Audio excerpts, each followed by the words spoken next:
We've known you long enough to know what it's like.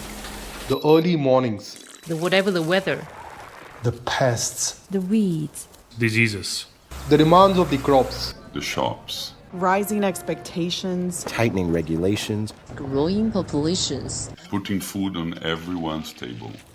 caring about nature and the land. and what you leave behind for future generations. No wonder we think farming is the biggest job on earth. no wonder it's getting bigger. So, what can we do to help? BASF. We create chemistry.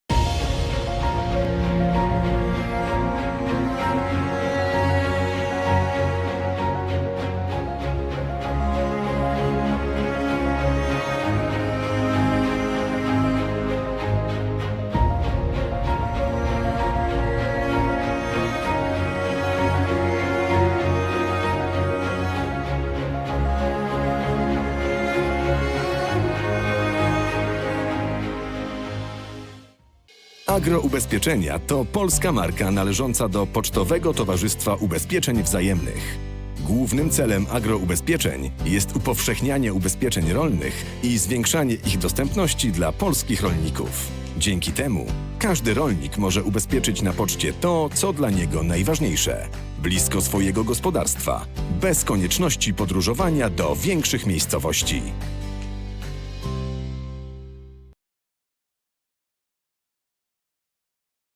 Ladies and gentlemen, my name is Maria Sikorska and I'm the host of the TV show With Climate and With Passion. And it is my pleasure to welcome you to the webinar about water in agriculture in the context of climate change. It's a mighty important subject because we need to change the way water management and water use is perceived in agriculture. So this is why we have this webinar and our experts. In the studio with me, Mateusz Barcelowicz, Head of Innovation Department at the National Center for Support of Agriculture.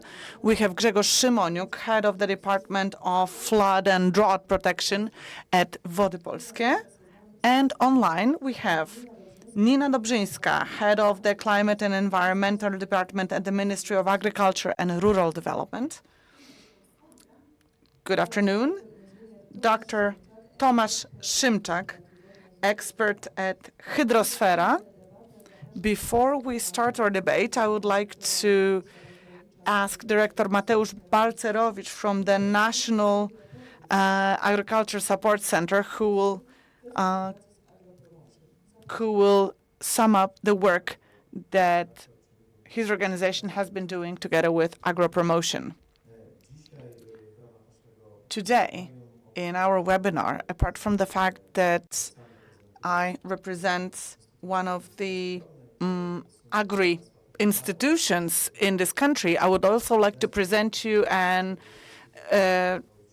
talk about a review of a report about the use of water resources for agriculture and rural areas in Poland. This report was drafted by the Association of Hydro Engineers. This report was actually created a year ago, and it was supposed to be presented during the European Agricultural Forum last year. But of course, for all the reasons that are known to all of us, it didn't happen. Therefore, I'm presenting this report today. But of course, all the facts, all the insights and conclusions from the report and from the study are still very much relevant. So when it comes to the as-is in Poland, it's obvious for anyone who deals with water resources and is a hydro engineer. First of all, our water resources are below EU average or below European average, especially that this webinar is happening with international guests. All of the countries that are represented during this webinar and in this webinar have a higher average. We have 1,600 cubic meters per capita annually. Is it a lot? Is it little? We'll talk about it later. But 7% is also, of course, retained.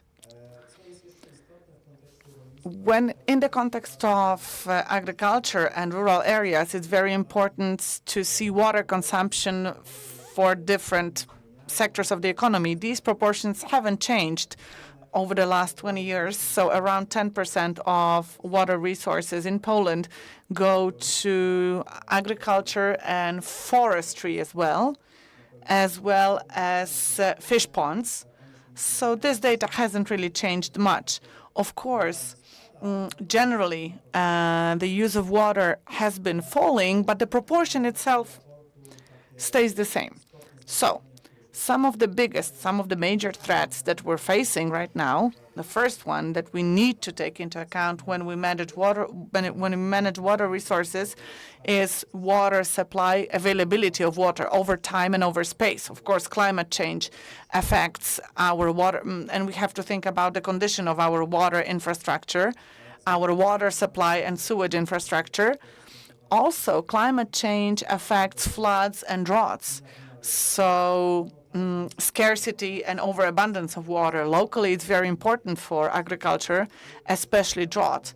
Local floods are not as threatening currently, but we should never forget them, because these phenomena lead to a certain competition between different sectors of the economy over water. And of course, agriculture is also important and is one of the actors here.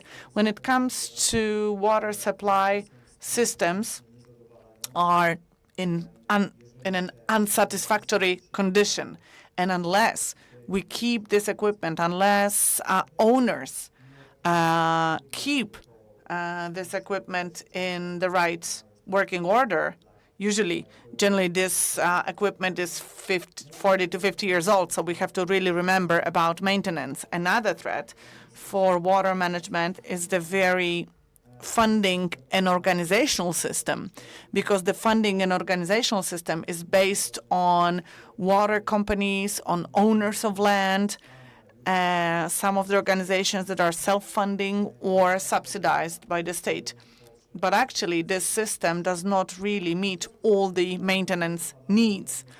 The report talks about possible directions, possible actions that should be taken vis-a-vis these threats. First of all, we need to take into account, if we want to act, we need to create a system of incentives so that agriculture adapts to climate change. Definitely more speakers will be talking about it during our discussion. We need to remember that climate change, especially climate change, really affects water management in agriculture. Secondly, we need to have integrated water management in catchment areas. So we cannot, for example, break down water into big water and small water, as we call it. We have just one water resource within a catchment, and there are water supply systems and water flow systems that have to be integrated with the way we manage the whole catchment area. Of course, we need to modernize existing equipment and existing water supply systems, water retention systems, and so on and so on. It's a gigantic challenge. It's a multi-year challenge that requires and calls for huge resources, huge funding. And of course, we cannot forget about water supply and about irrigation, especially that we don't have the right statistical data. But definitely, we should irrigate more and use precision techniques rather than methods that use a lot of water without achieving the right result. We need to remember that available resources of surface waters are not so large, but actually when it comes to groundwater, these resources are there. And they're not so scarce, but they shouldn't be used for retention, or they shouldn't be used for irrigation. But actually, in justified cases, whenever surface water cannot be used, we could use groundwater. Definitely, we need to modernize the existing infrastructure and create the right structures for responsible water management. Our system, based on water companies, associations of water companies and landowners, does not allow us to manage water efficiently. So it's very important to support these structures and to create the right structures. When we modernize systems and equipment, we have to remember about more than just agriculture. especially that these systems can help us prevent flood, can help us curb greenhouse gases. Water can be recycled as well. So actually these systems and this infrastructure can give us other functionalities. And of course, we need to remember that the entire retention capability of a catchment area should be increased, should be more efficient. So then this water can be used for different purposes, including agriculture. It's also important that if we have water retention, this water has to also have the right infrastructure to supply it to the field. So it's not enough to have a tank or a body of water that's a kilometer away from the field. We need the whole infrastructure, gravity-based or pressure-based, that will supply this water. Definitely we need to think about maintenance of the infrastructure and who's responsible for maintenance. It would be good to have general rules for maintaining and operating the infrastructure. Maybe we should have such guidelines at the level of local government. We need to remember also about renaturation. It could be done for a catchment area. We can use small bodies of water that will help us retain our water resources.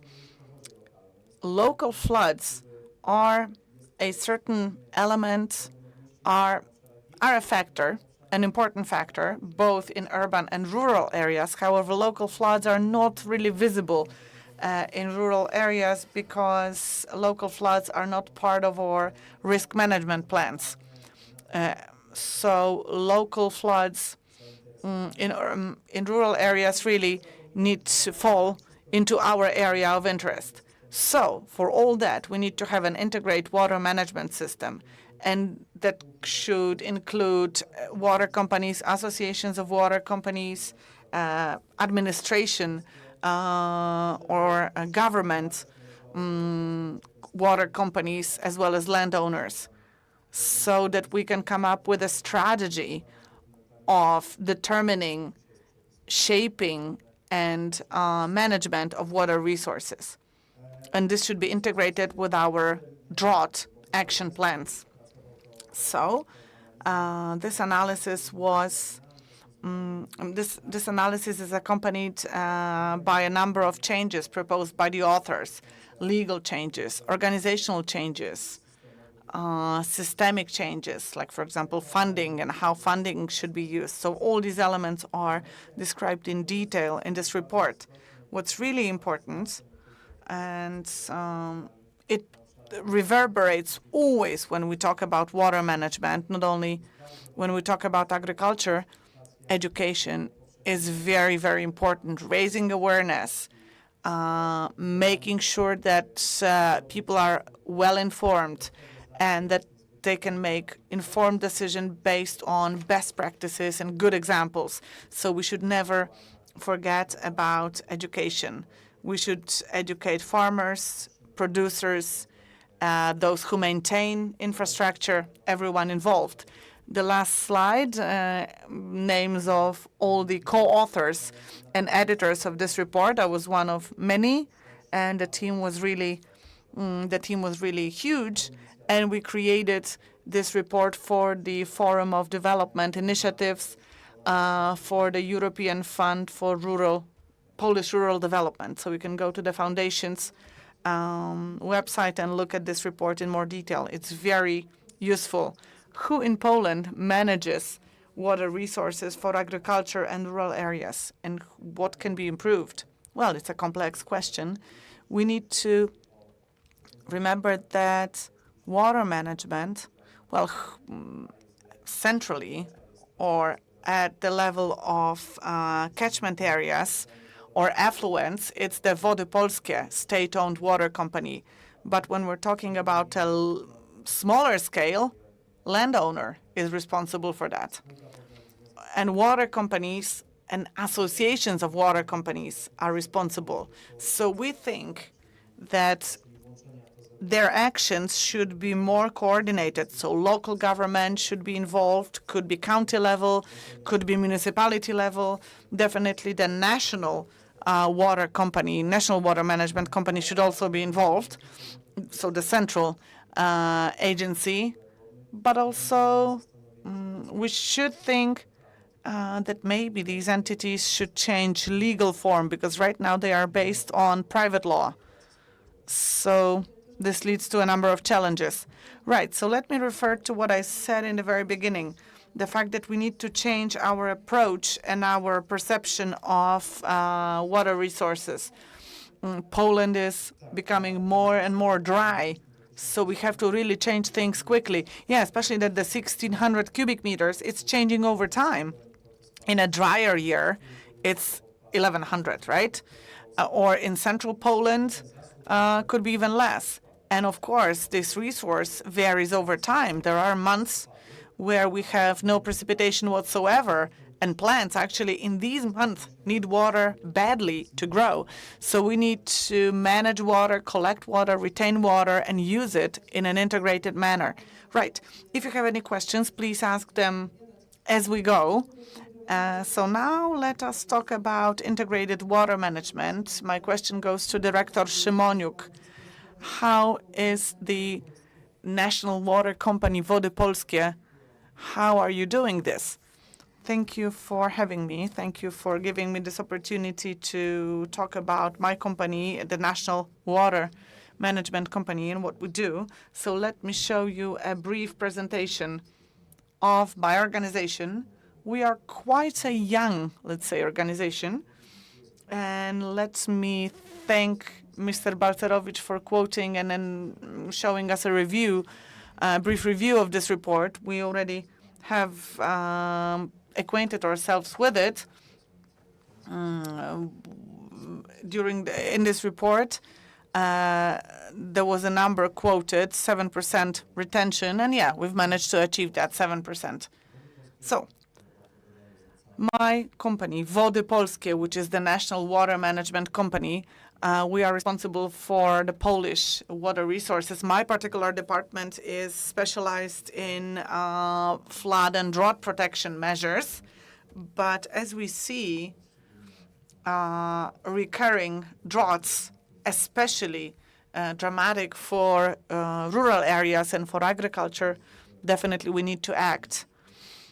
So let me tell you how we work at my organization. Of course, every organization, every government agency needs to have some legal basis for existence.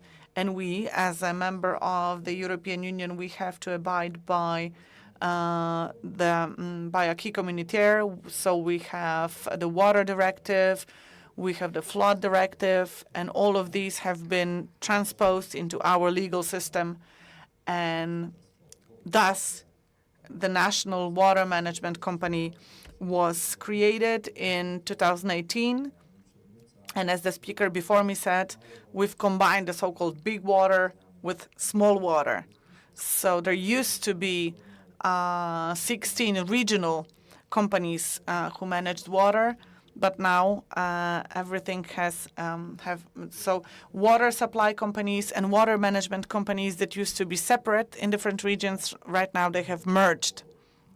There is one comment, and this is something that we've been dealing with, and this, according to the Water Directive, we have a catchment-based system. Some entities have a hard time getting used to it, that we're not divided by regions, we're divided by catchment areas. This helps us manage water more efficiently, because we're looking at resources and how they're used in the entire catchment area rather than within the boundaries of a certain municipality or county. So moving on to how we work, the most important document that we're based on is, of course, drought relief plans. We drafted these plans in the years 2018, 2020.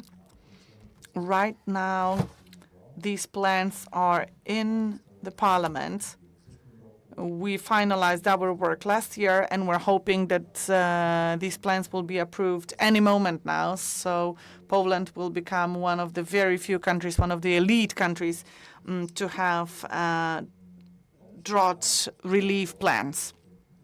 Apart from that, there is a report that was drafted. It's the summary of our plans, so you can take a look at that. So let me tell you about the plan itself. This plan lists technical activities that have to be fulfilled. For example, reconstruction and restructuring of retention infrastructure, but we're talking both big and small infrastructure.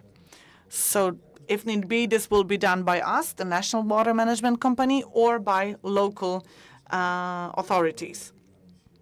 So thanks to this, we'll be able to apply for EU funds.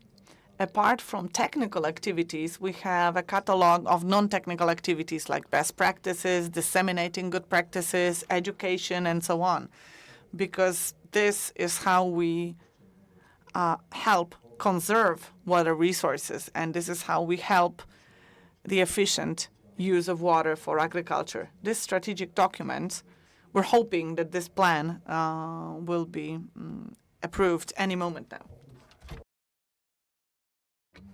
Besides planning activities, for which we are obliged by the law, last year, at the beginning of last year, when we had the prospect of very serious drought, the largest or the greatest for 10 years, the president of our company has decided to create special assumptions to the Water Resources Development Program. This is our program, our own program, or rather assumptions to this program that was implemented almost immediately, starting in early spring last year. And these measures, as you can see on the presentation, this is just a part of these measures, investment measures and maintenance measures, to which we have devoted over 40 million zlotys. These were small tasks, small activities compared to other big construction undertakings, but very important from the local point of view, because thanks to that we have retained additional 57 million cubic meters of water, besides the catalog of these tasks that were related to cost. Our president, our CEO, has taken a decision to start retaining water on all devices that were not used in the past in order to increase the retention on the fields, to keep the water that we've managed to start 2,100 such locations that have allowed us to retain this water, 36 million cubic meters of water. Usually these were low-cost or non-cost tasks that we've done with our own efforts.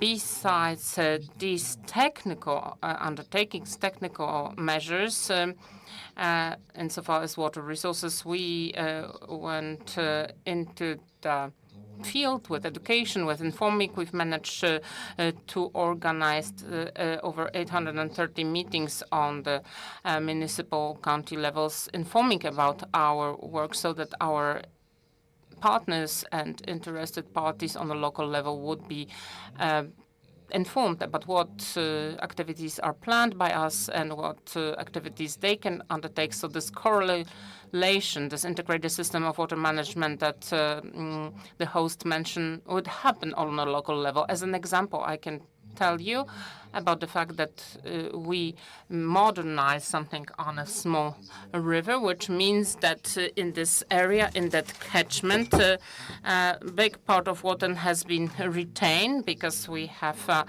work on the weir, and there's supposed to be a maintenance of the ditches in that area so that the existing infrastructure would be the best insofar as distributing this water. So besides all these measures, information is happening the whole time.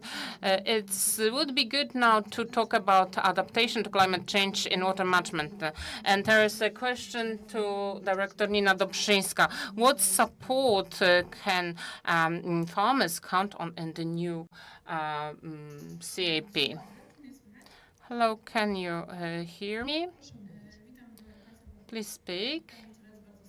I would like to welcome everyone once again wholeheartedly. Thank you very much for inviting me to this very important meeting on a subject which is very important. This year we are breathing a little bit. We were not as nervous breeding. We had finally normal seasons, and let's hope that spring will be just as favorable for the farmers and for agriculture. This is why we should speak loudly about climate change adaptation.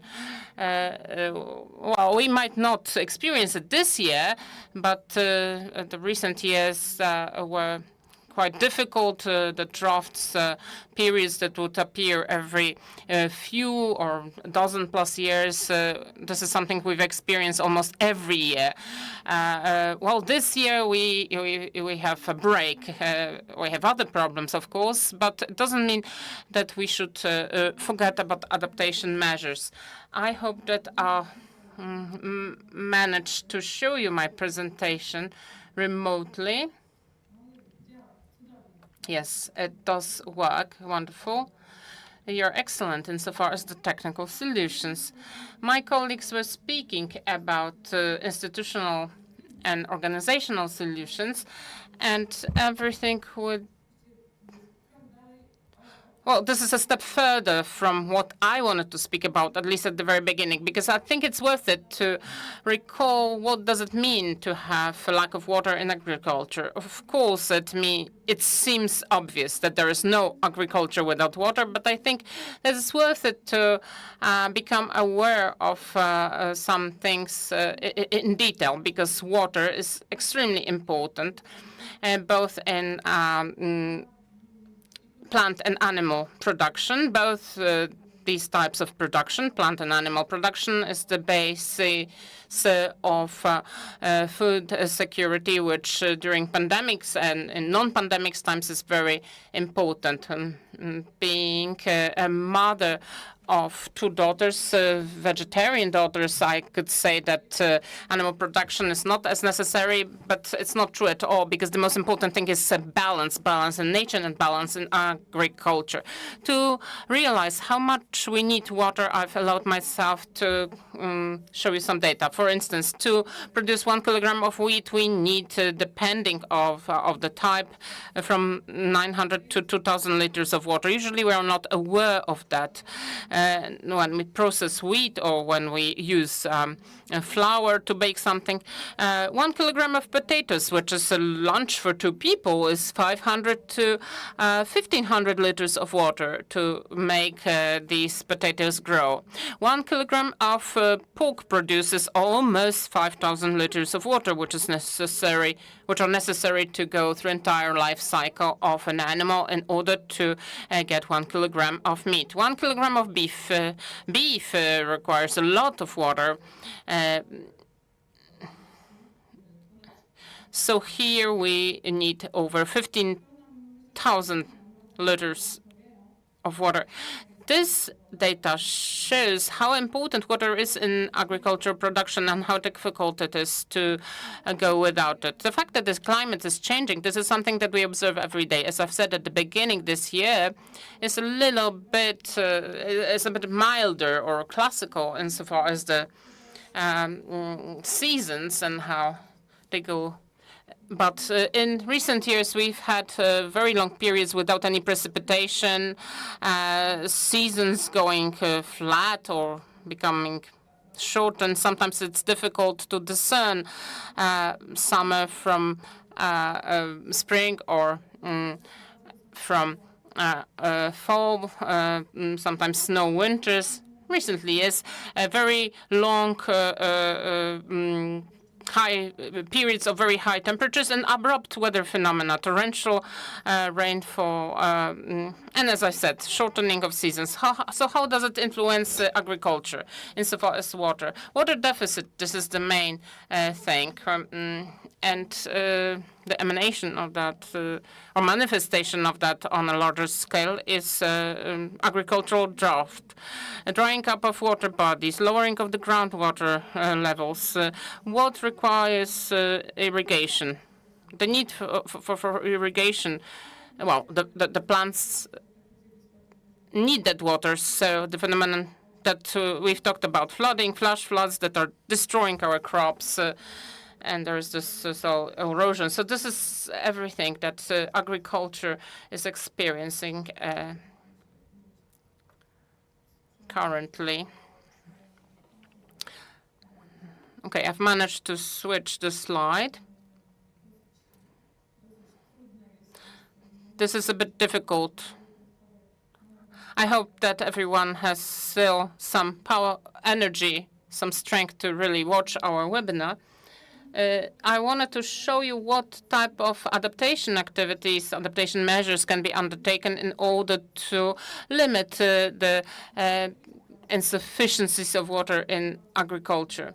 And I wanted to tell you, before we talk about very specific schemes of interventions that we will or we are undertaking within EU and national financing, what type of activities can be supported, can be developed, introduced in order to keep the water, to save the water. My colleagues have mentioned supporting natural retention.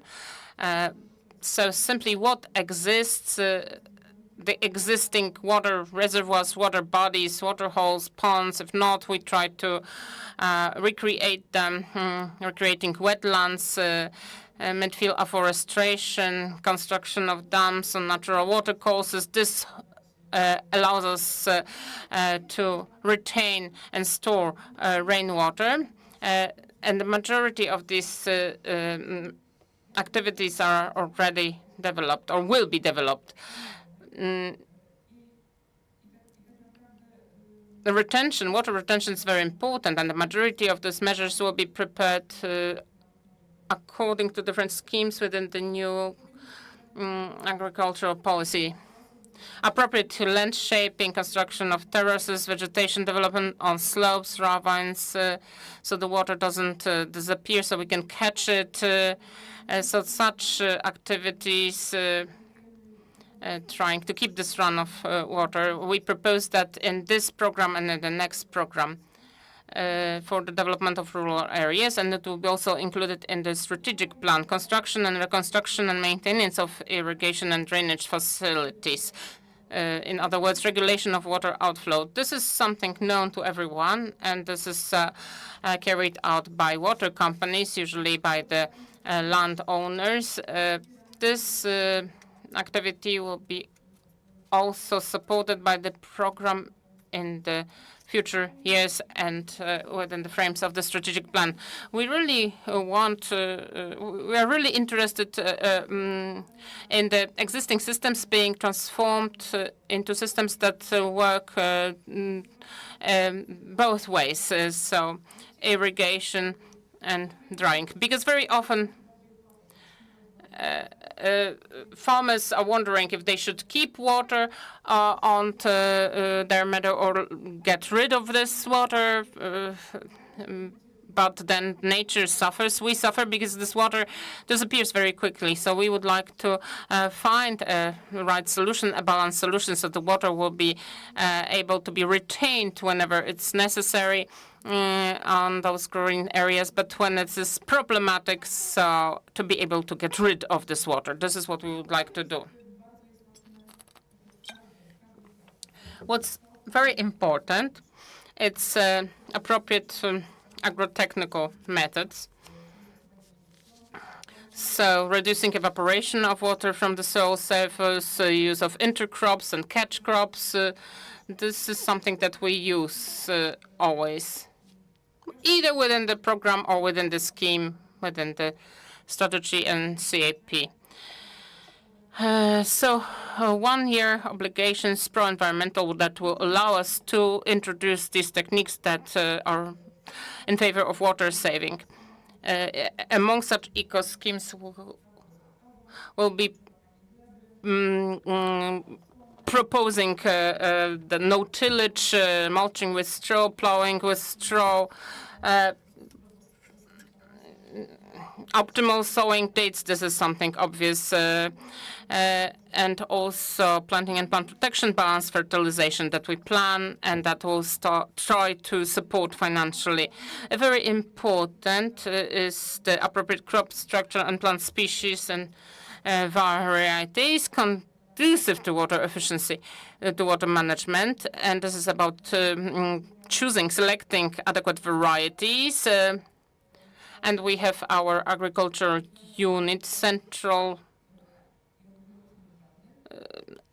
a special institution which is responsible for choosing the right varieties, varieties which are better for drought conditions. This list is published every year for every province. This year we have decided to reach every single farmer because despite very quick digitization and IT knowledge among farmers, some of them use classical methods, and we have sent out lists of varieties of those crops that are recommended in a given province. It's very important to use water-efficient and precise irrigation systems that enable to use water in a sensible way.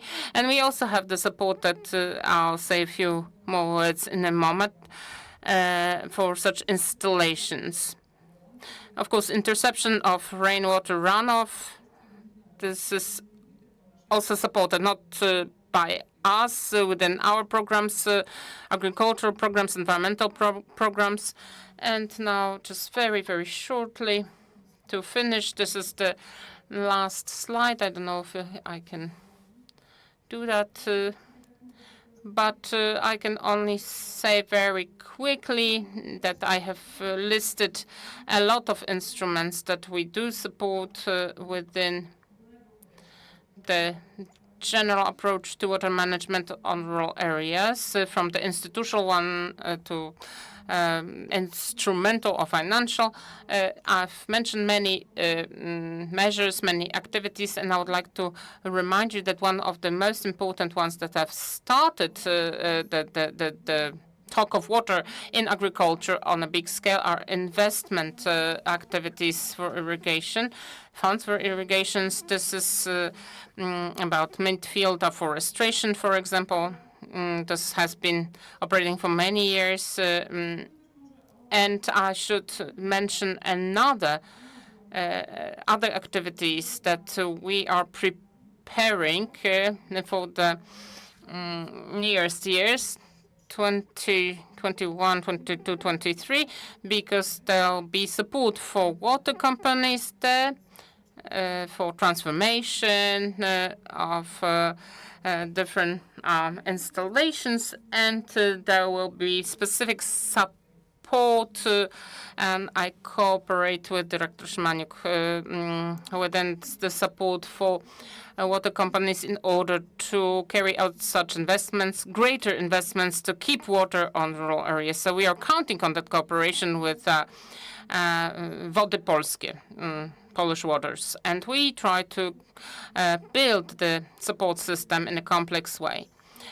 Water companies that group farmers will also try to encourage these companies to be more active, or wherever they do not exist, for these companies to be founded. This is about building awareness about how important water management in rural areas is. Another subject, a side subject, is the fact that we are improving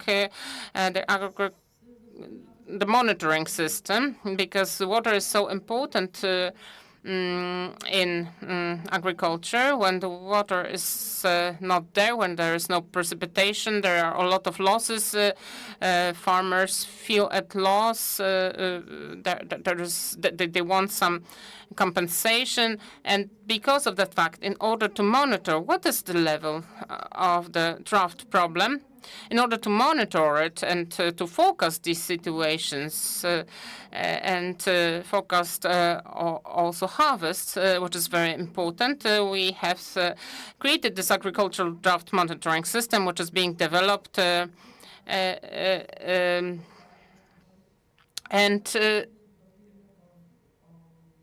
There is also information from satellite sources. There is great cooperation of our agricultural institutions, Institute of Soil Science, Plant Cultivation and Fertilization, in order to get this information from every side so that the farmer would get adequate instruments to be able to forecast various situation and also harvest crops.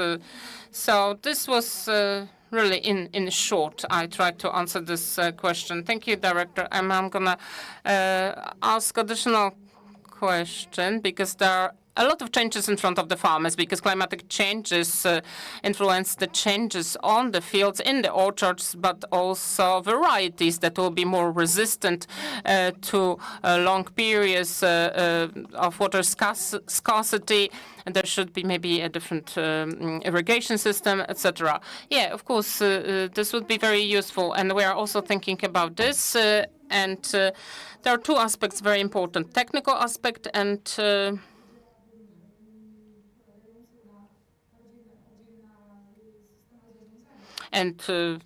from the point of view of management systems.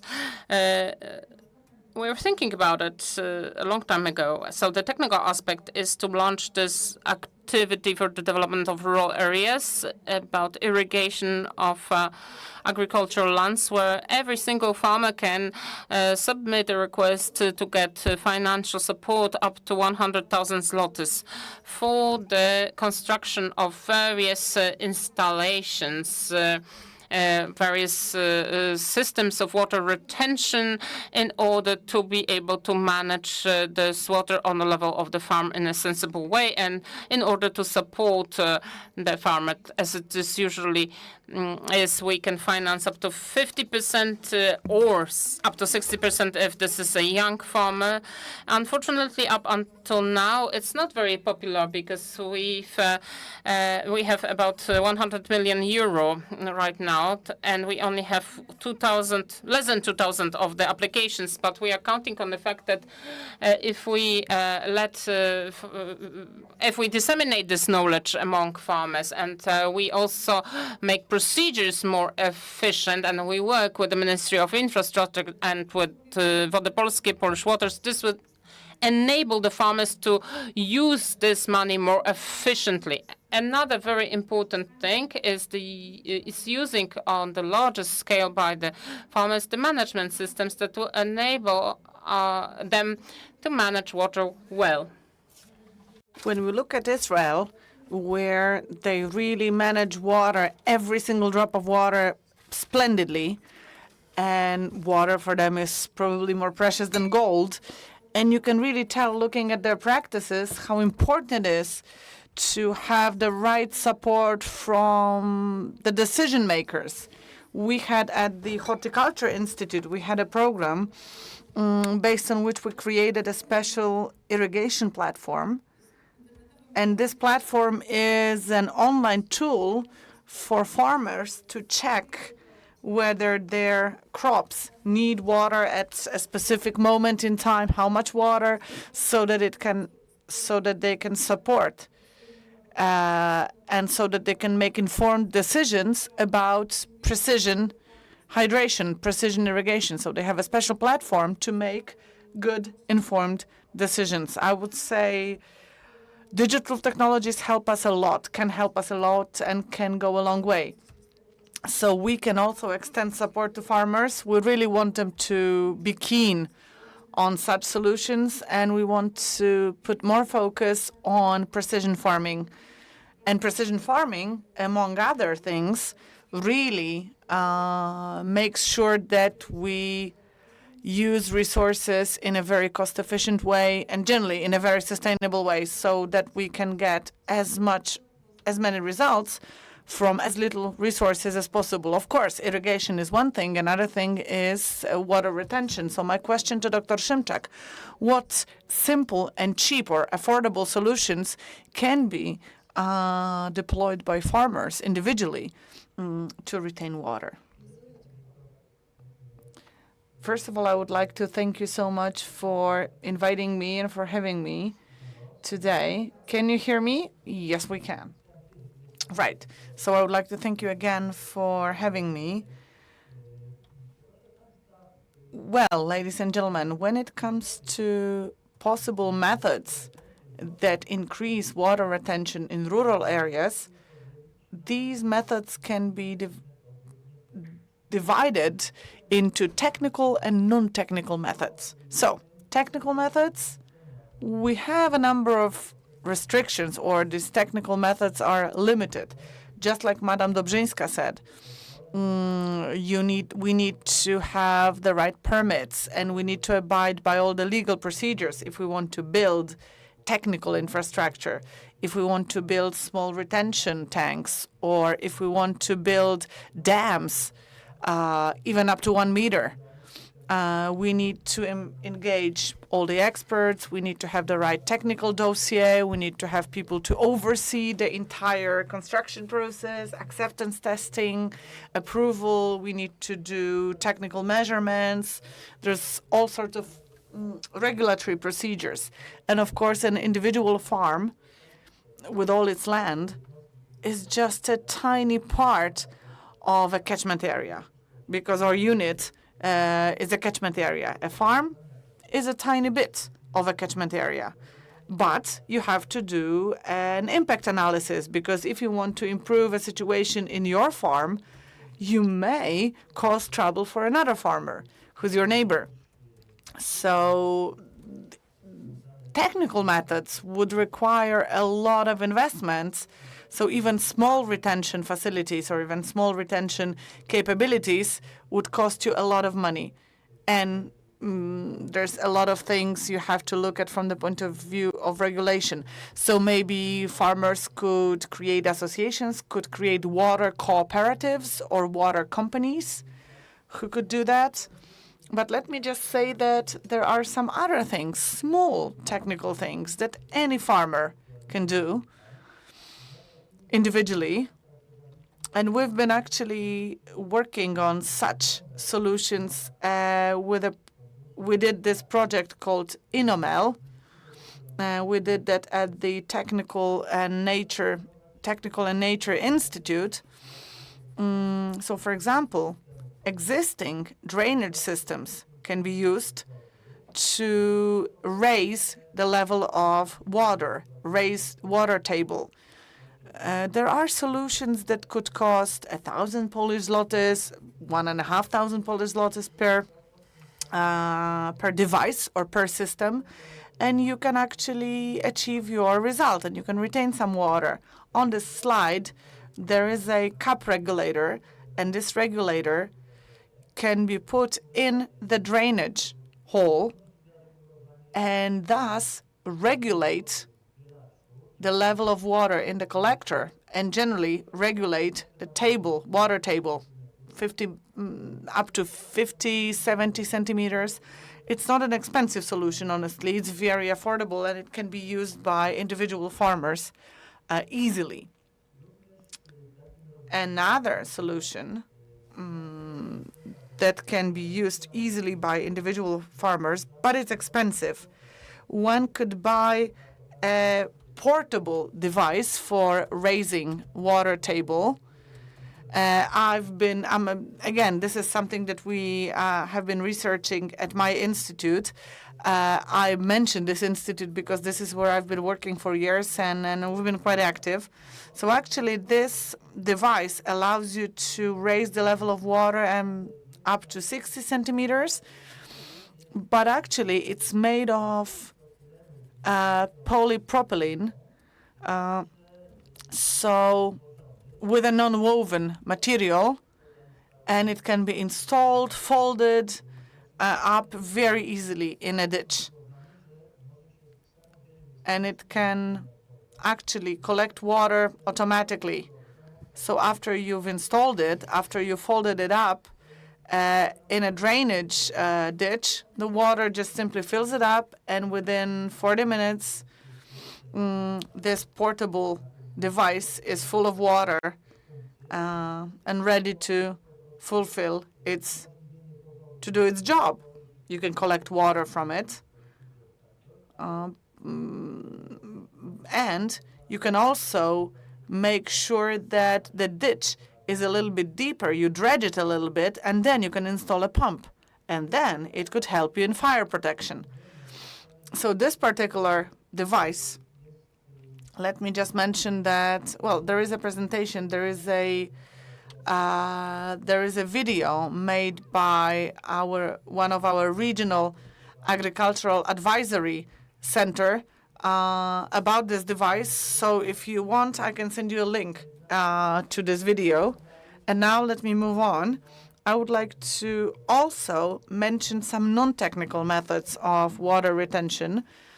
Director Dobrzyńska has already mentioned that the meaning of space management, spatial management in such a way that surface water does not run off. A natural body of water is your groundwater.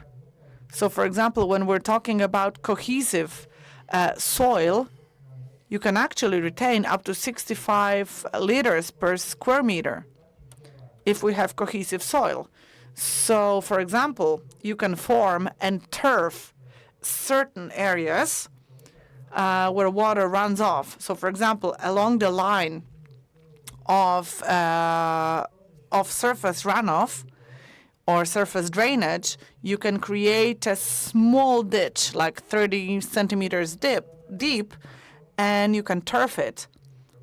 And then, of course, its porosity is increased thanks to all the plants. And when there is an incline, you can also create terraces. So you can place bags of gravel or bags of sand, and this helps you retain water as well. So if you do this, it can really help you protect yourself from flood, not only retain water. Another solution is to create an infiltration strip. You do it actually across all the runoff, the direction of the runoff of water. So if water runs off, it stops at such a strip. So it stagnates and it filters deep into the ground. Such strips are functioning or effective, or mostly effective, if they are left with natural plant life, like bushes or weeds and so on. But if you don't want to give up too much of your arable land, maybe you can, for example, make it a meadow, because pastures are not so good, given the fact that livestock treads on pastures. So you need a meadow for this. Another solution is to control your area and cultivate plants in a very specific shape, in a very specific form, according to how all the layers of soil are formed. And then between different arable areas, you have furrows that can retain water, that can retain nutrients and pesticides. Unfortunately, such expedients are quite difficult to achieve, given the fact that our fields are very fragmented. And farms are very fragmented. But if farmers choose to agree or if they consolidate, then these things are becoming more and more possible, more and more realistic. When it comes to your question, I think, well, this is what I have to say. So my question about local floods. So what happens, especially if this land is not part of flood risk management plans? Well, we, of course, review our flood risk management plans. In the previous cycle, we haven't developed too many actions. But right now, up to till the end of June, if there is something that farmers feel that could be done, or associations of farmers or farmer cooperatives, if they see fit, they can actually come to us and submit their ideas for possible actions to prevent floods. But apart from that, my company also last year created maps, flood maps and flood risk maps that reflect the potential of floods occurring in different areas of the country. So we actually know where we can expect floods. However, of course, there are some very local, small localities where maps haven't been developed, but still, Wody Polskie, the Polish national water company, year on year is spending more and more resources in order to maintain hydrotechnical infrastructure. Last year, we spent 350 million zlotys. This year, we have 100 million zlotys more for that. So we're doing more and more every single year to make sure that relief after flood, flash flood, for example, well, you cannot always prevent these things, but you can really organize appropriate relief. So this is what we do. Right. So my question goes to Nina Dobrzyńska. The role and responsibility of local government at the lowest level, municipalities. Has something changed from the point of view of regulations? I think a lot has been already said, but generally, water management in this country is under the Minister of Infrastructure.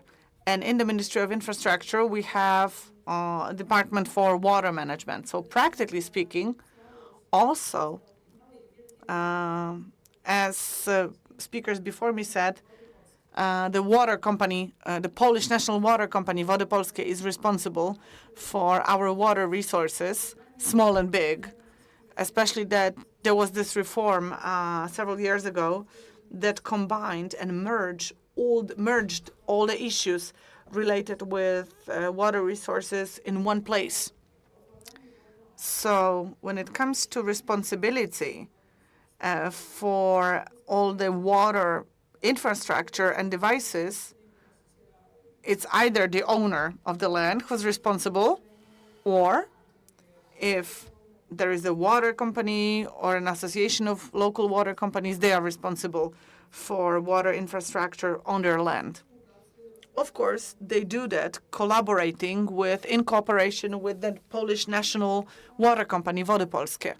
So if we're looking at this whole puzzle, municipalities don't have a very specific place here. Their place is not defined, especially that water companies are actually supervised and report to a higher level of local authorities, namely county, not municipality. We've been wondering whether it's a good idea to make sure that to place oversight over water companies at county level rather than at municipality level. There are discussions still ongoing, trying to look for the best solution. Maybe we should push this responsibility downwards to the level of municipality, because actually municipalities are very sort of local. They are very close to the farmer community. So maybe municipalities would be better off, and farmers would be better off if municipalities were responsible for water companies. but actually county level allows us to have a more complex and comprehensive view on water resources. Plus, we have catchment areas, right? And we have a system based on catchment areas. Grzegorz, the speaker before me, talked about the fact that his organization, the National Water Management Company, it's a young organization, so we're still learning and trying to see which solutions are best.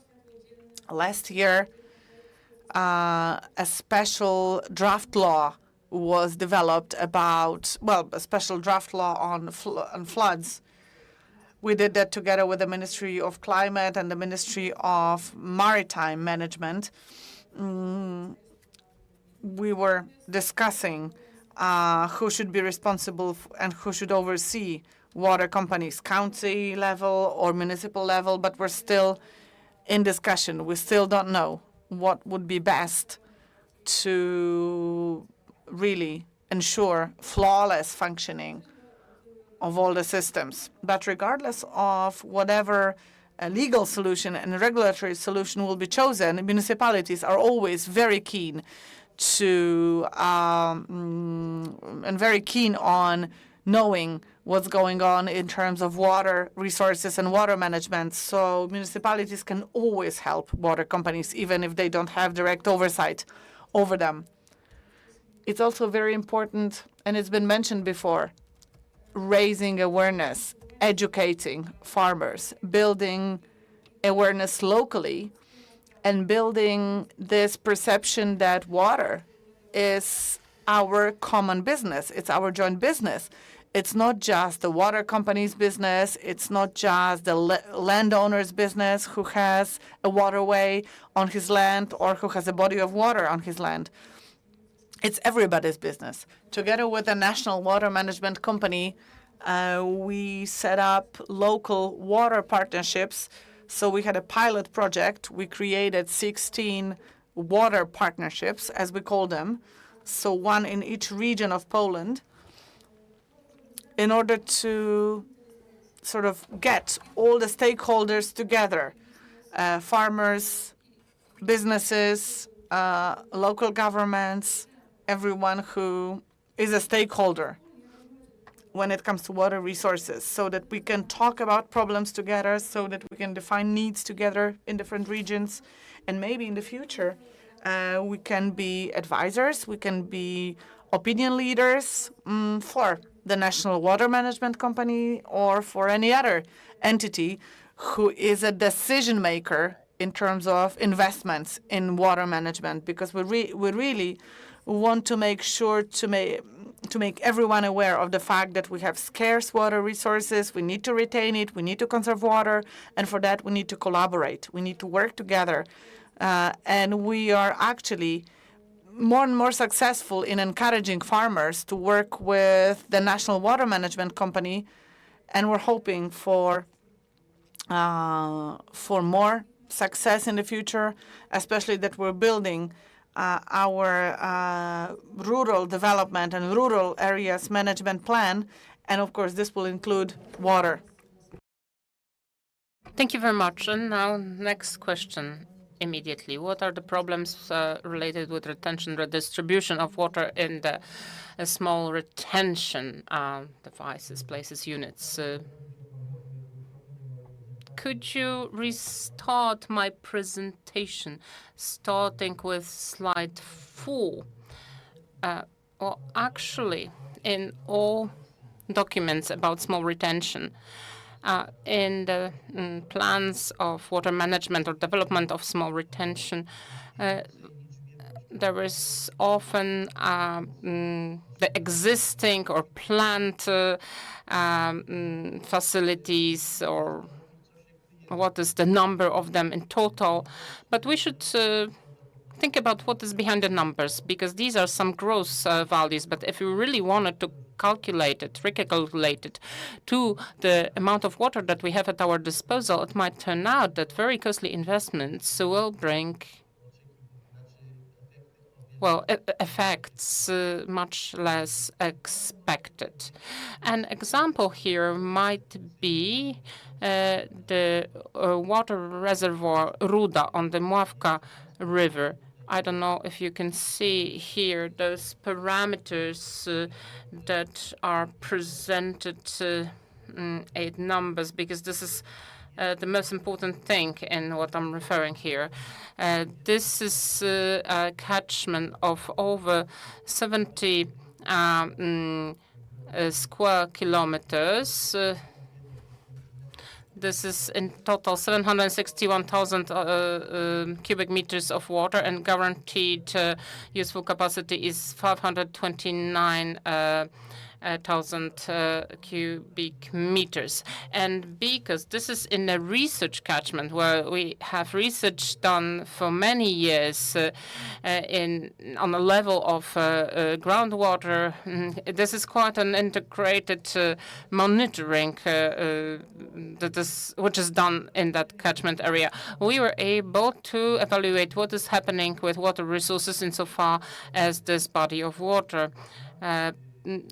Well, it turns out that we have the guaranteed useful capacity 529,000 cubic meters. But in order to maintain it, we have losses in almost 5 million cubic meters. Well, this is anti-flooding function. In November, it is emptied, and in March, this is refilled by 362,000 cubic meters. So throughout the year, there's an evaporation of over 150,000 cubic meters, which is almost 30% of its capacity. What's more, because this is located in lowland areas, we have some losses on infiltration, because this is not a drainage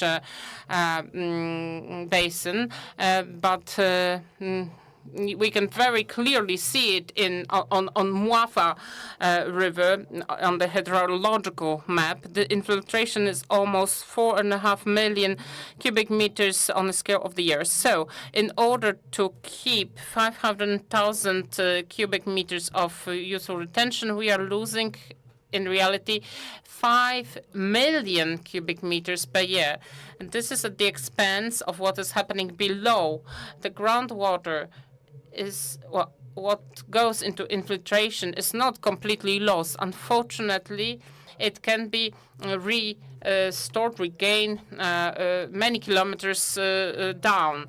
So this basin is not to gather the water that we will be using during the season, but it fulfills a very good function for refilling groundwater. There's a concept to perceive small retention as a solution increasing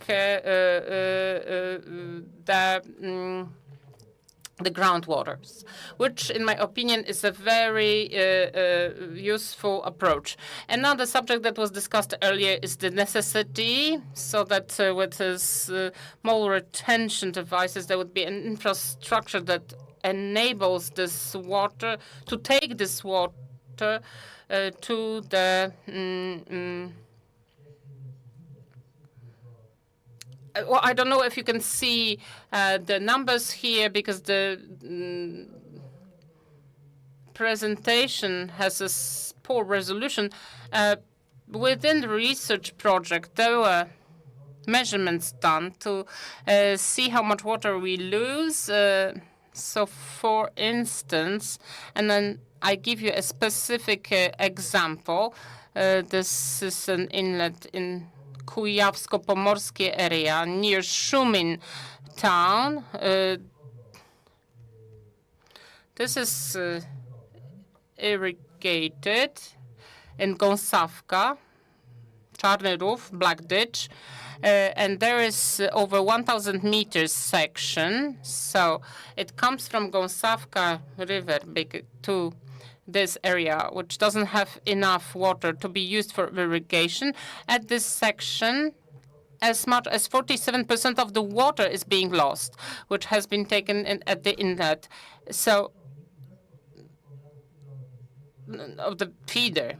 So this was in 2000, done in 2000, in the year 2000, every week during the growing season. So we lose from 1.15 dm cubic dm per 100 meters, and the maximum is 2.50.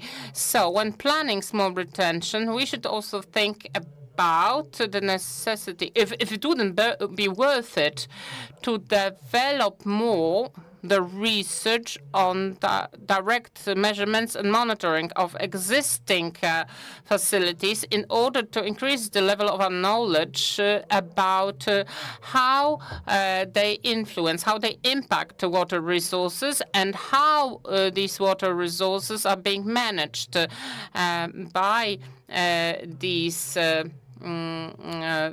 facilities, and what are the losses and what are the benefits. The next issue that I wanted to talk about, going back to the previous subject, I have a summary of the problems related or associated with the small retention reservoirs, especially in lowland areas, but I'm not going to read it because there is no time for that.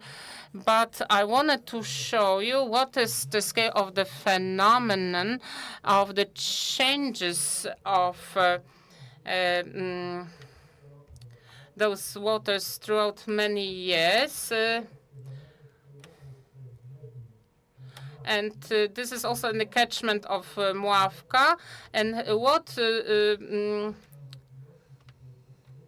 conclusion can be drawn?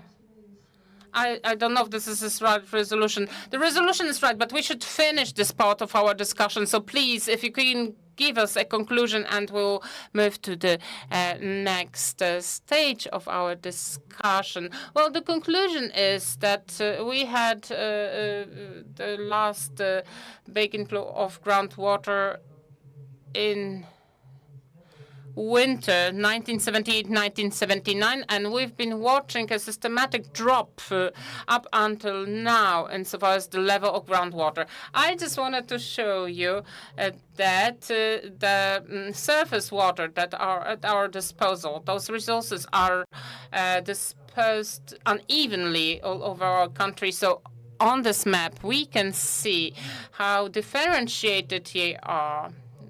Yellow and brown or orange are those areas that have that are rich in those waters, and the green those that are not as rich. So insofar as how it changes over time, I would like to pay attention to the fact that there are big up until April, but during the growing season, we do not have surface waters resources, especially because there is this red line. This is the level of those resources that we cannot tap into. Oh, thank you very much. I just wanted to ask, summarizing our conversation, I would like us, Director Szymoniuk, if the strategy of shaping and managing water resources in rural areas is necessary, is needed. What should be done? Yes, of course. This is why Wody Polskie, Polish Waters Company, was created in order to manage water management. It's good to mention what was discussed earlier,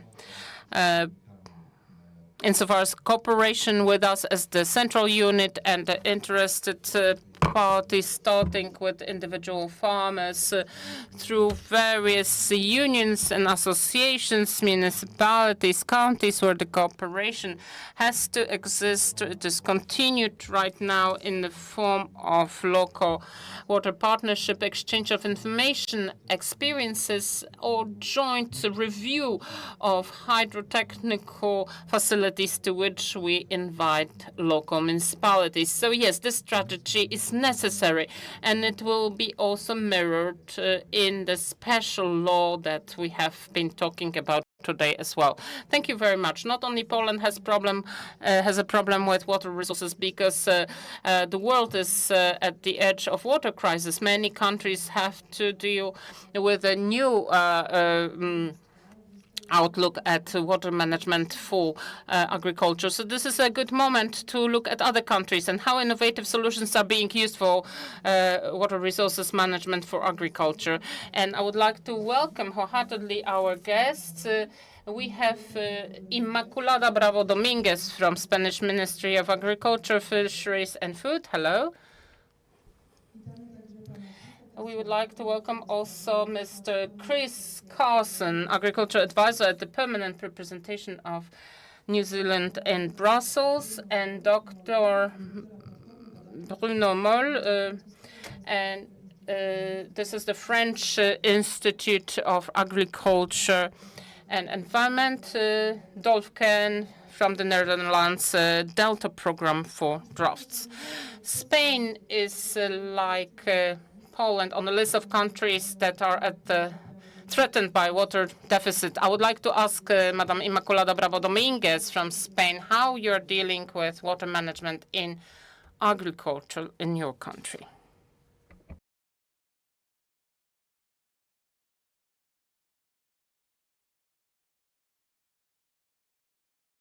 Sorry, we can't hear you. You have to turn on your microphone. We can't hear you.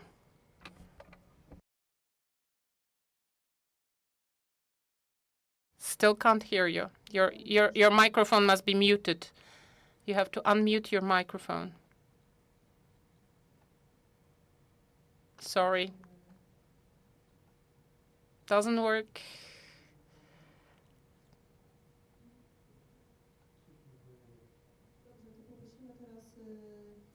Sorry. So we'll ask Bruno Moll first to speak. From the French State Institute to tell us about how France is dealing with water management. Am I more lucky than Immaculada?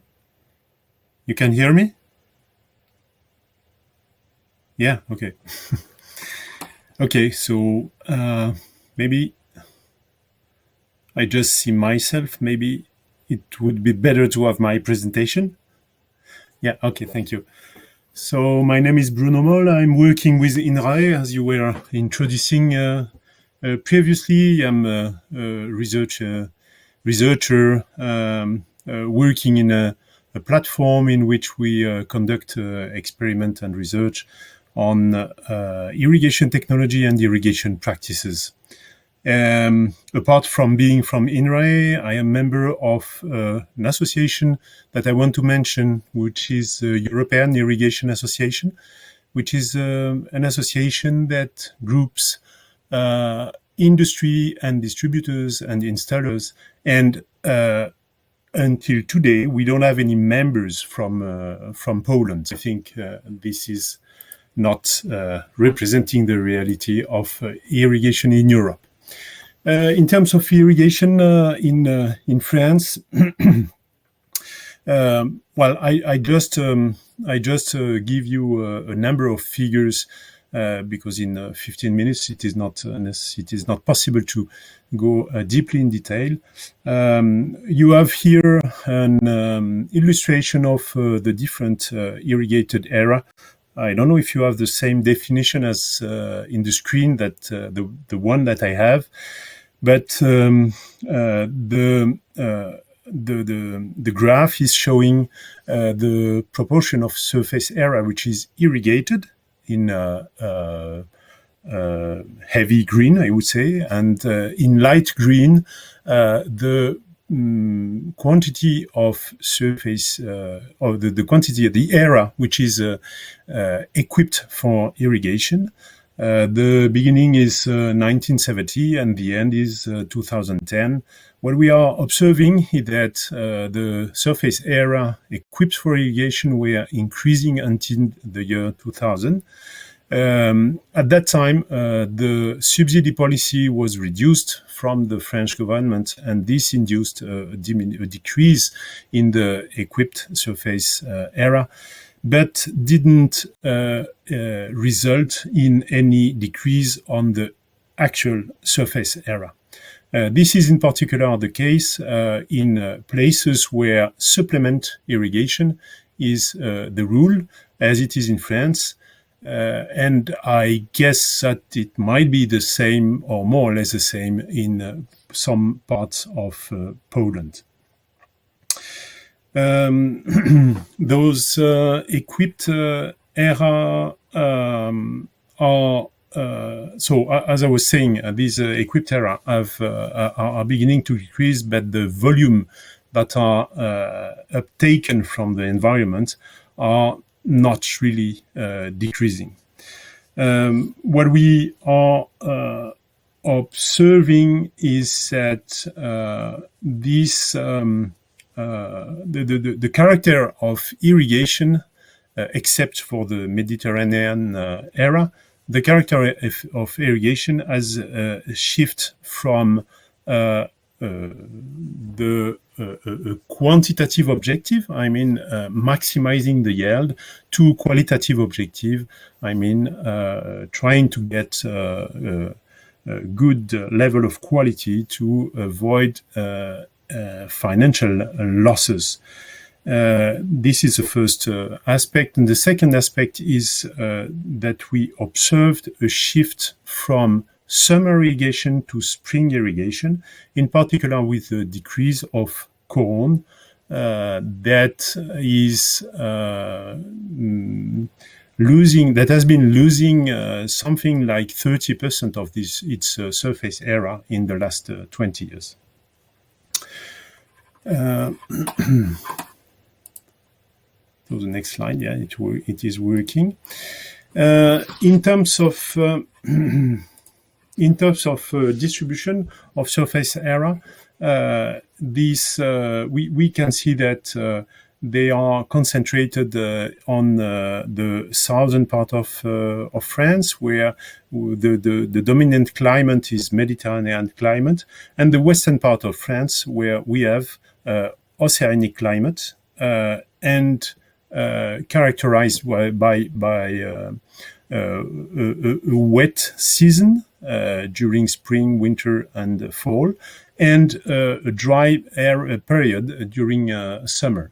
So all the western part is more concerned with supplemental irrigation, when the southern or the southeastern part is concerned by irrigation as a necessity.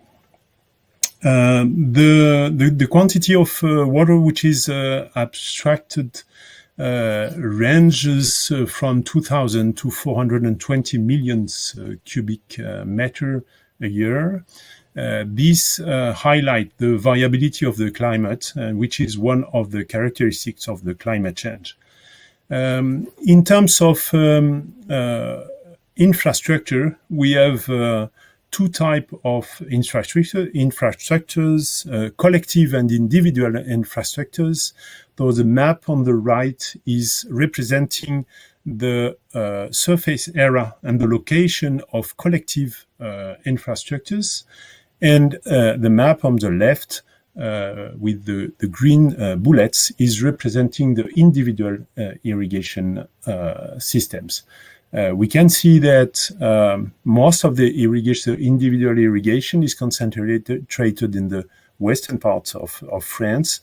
That is not having a structural drought, which is not the same as the southeastern part and the southwestern part, where drought is integrated in the agricultural policy, and the infrastructure have been created since, in some cases, a century.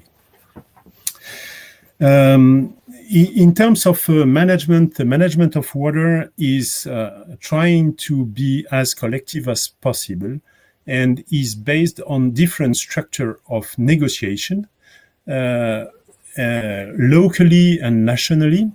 Locally, it is based on what we call the OUGC, which is a unique body in which water management is concerted. These bodies are gathering all the actors that are involved in water, namely the water management company, the representative of the government, of the regional authority, of the environment ministry, of the different association, whether they are farmers association or environmental association, to define together a water management policy, to define the quantity of water that will be allocated to not to each farmers, but to each area. And these volumes are decided from the estimated reserves that can be induced at the beginning of the year. In terms of water resource, about 60% of the resource is coming from the surface water. And this surface water is, of course, more sensitive to climate change, in particular with the foreseen reduction of rivers flow, which is estimated between 20 and 80%, depending on the era. In terms of management, those different bodies that are performing the negotiation are varying from place to place, and and they are defining the quotas that the farmers will get each year, depending on the estimated reserve. This is quite complicated when you have surface water. It is more simple when you have big watersheds, as it is, for example, in the Parisian basin, where the quotas are decided from the level of the watershed under the Parisian basin for the year and revised every year.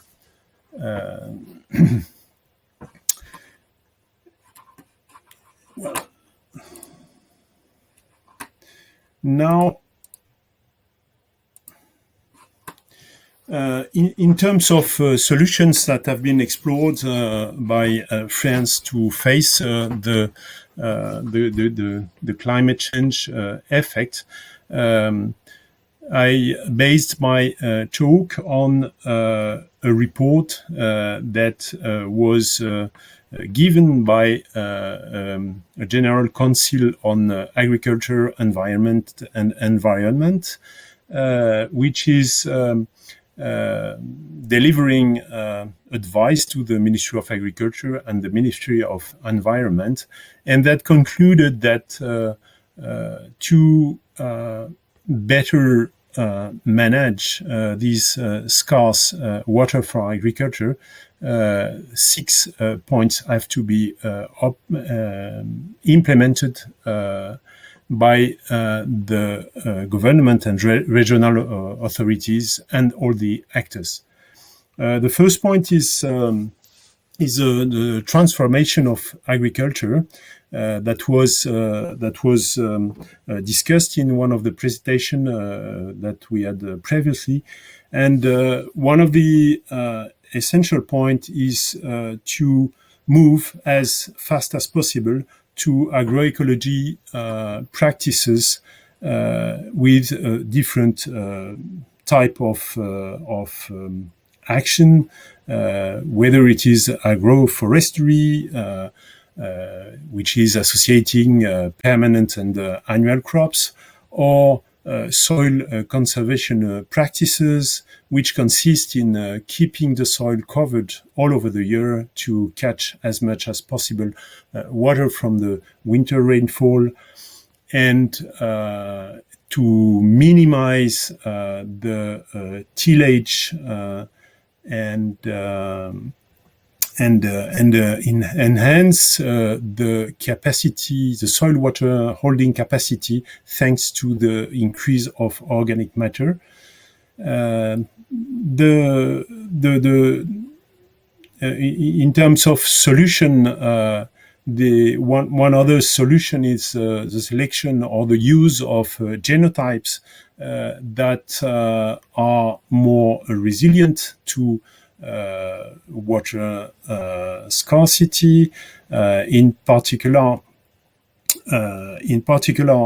selecting crops with smaller or earlier crop cycle that will grow as far as possible from the summer period.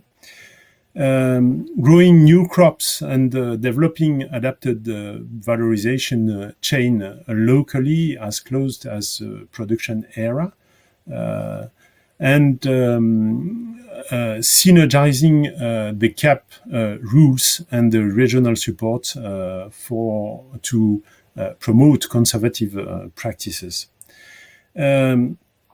This report end up with a concept that is growing in concern of resilience irrigation, which is an irrigation that saves all farmers' incomes and not maximizing the incomes of several.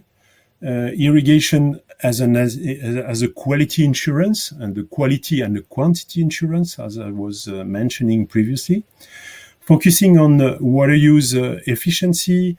And water use efficiency is involving the evaluation of the kind of supply that is schematized on the right. But unfortunately, with the definition that I have, you cannot read anything. So you will be able to read it with the presentation that I gave to the organization. Sorry, but we have to finish with your presentation, sir. Time is running out. We have to, sorry that we're saying this, but we have to stop you here. We have less and less time. So over to Spain. As I've mentioned, Spain, just like Poland, is threatened by water scarcity and water deficits. So over to Immaculada Bravo Dominguez. How are you managing managing water resources for agriculture? Can you hear me now? Yes, we can. Yes, we can. Yes, fortunately. Thank you very much. This is a pleasure for me to be here to present the case of irrigation in Spain. I try to manage the presentation.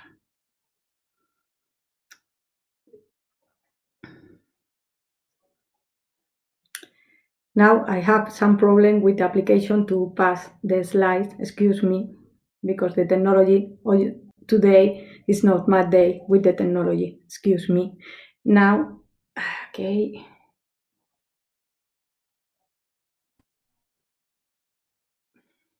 Please remember before you start that we don't have a lot of time, so try to be brief and as concrete as possible, okay? Okay, I'm going to present the Spanish irrigation in three sections. First, I'm going to explain which are the public organisms involved in water management for irrigation in Spain. Second, I will make a picture of the current situation of the irrigation of the irrigated agriculture, and third, I summon the irrigation modernization process that we have followed. In Spain, water management is carried out among two ministries, Ministry for the Ecological Transition and Demographic Challenge, and the Ministry of Agriculture, Food and Fishery, and 17 regional governments. Each of public administration, government and regional, has some assigned competencies, as you can see in this slide. The Ministry for the Ecological Transition and Demographic Challenge, through the General Water Directorate, is in charge of water management. This ministry carries out the following functions: execution and management of dams, execution and management of water transport channel, management of water concession for irrigation, and hydrological planning. On the other hand, the Ministry of Agriculture, Fisheries and Food and the autonomous communities are in charge of the irrigation. Their main function is the execution of pipes distribution within irrigated areas and all the infrastructure related to it.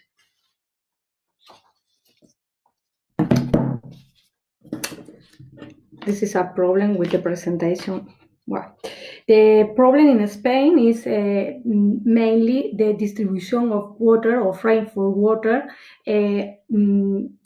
both in time and in the territory. This irregularity has been aggravated by the effect of climate change.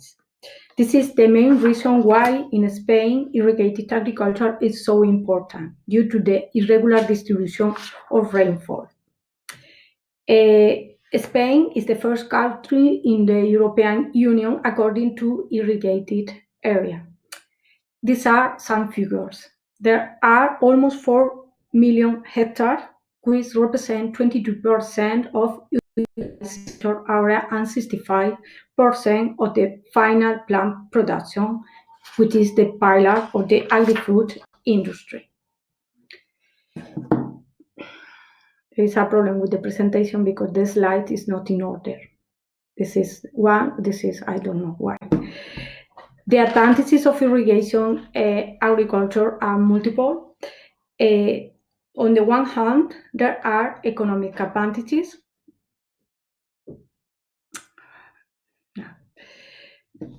For example, 1 hectare of irrigation produces 6 times more than one non-irrigated area.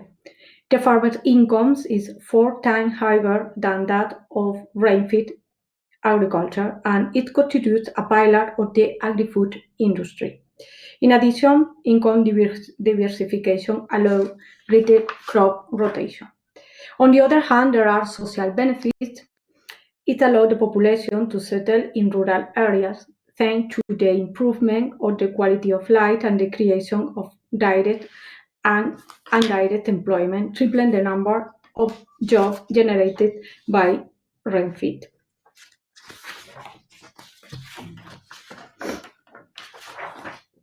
And finally, there are also environmental advantages of the irrigated agriculture, that is environmental advantages. Irrigation prevents land abandonment, erosion, and desertification, preserving the landscape and the range of rainfall varies from more than 2,000 millimeters in the northern region to less than 150 millimeters of rainfall per year in the Mediterranean area. The situation, the main source of water supply for irrigation is surface water, which accounts for 68%, followed by groundwater, 26%. In Spain, more and more, and by the consequences of climate change, other unconventional water resources are used. Water from wastewater treatment plants, 1.6%, or desalinated, 0.6%. The main irrigation system is drip irrigation, 53%, followed by sprinkler irrigation and gravity irrigation, which are used roughly in the same proportion. And finally,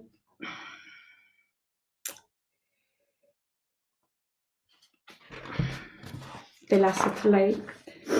To get all the number that I have already shown in this presentation, there has been a great process of managed irrigation over the last 20 years in terms of infrastructures to adapt to the situation of hydrological resources.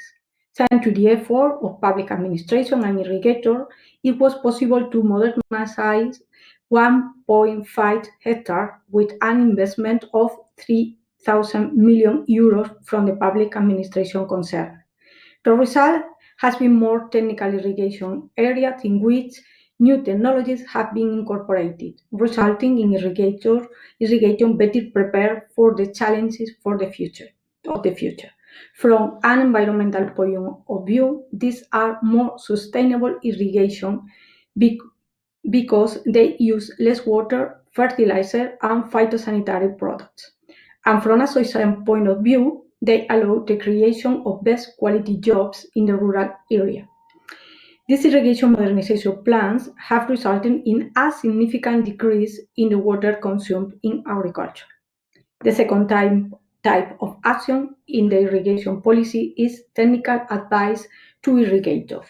To strengthen this type of action, the Ministry has invested in agroclimatic information system for irrigation. This represents a network of 464 agroclimatic stations located in the main irrigation areas. The information collected by this network of stations is available free of charge to irrigators via the website of the Ministry of Agriculture and from the CR application for Android. Through the application, irrigator can have an estimate of the crops irrigation need, taking into account the climatic condition and determined crops. The irrigation policy, in addition to performance in infrastructures and advice to the sector, also adds in other important aspects that contribute to better management of irrigation water through innovation and training of irrigators. Related to innovation, in the project of the Ministry for the improvement of irrigation infrastructure, the best sustainable technology available have always been considered and used. To promote innovation, the Ministry, through the National Rural Development Programme financed by the European Agricultural Fund for Rural Development, subsidized the execution of innovative irrigation projects, among others. And in relation to training, 10 technical training days per year are included in the continuing training plan for the rural technician of the General Directorate of Rural Development, Innovation and Agri-Food Training of the Ministry. And one 6-month international course is celebrated this year. Thank you very much.